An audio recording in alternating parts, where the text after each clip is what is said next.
1 cup water. A half cup sugar. Cook on low flame until sugar is dissolved. 4 to 5 green cardamom crushed.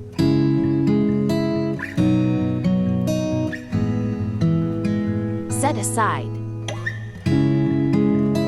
A third cup cooking oil. 100-gram vermicelli crushed. Roast on low flame for 2 to 3 minutes.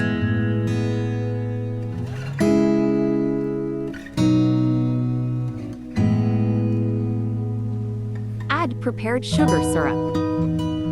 Cook on medium flame until sugar syrup is dried.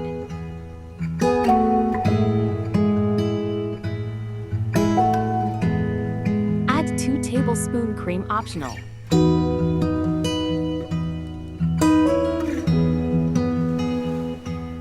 Add crushed dry fruits as you like. Mix it.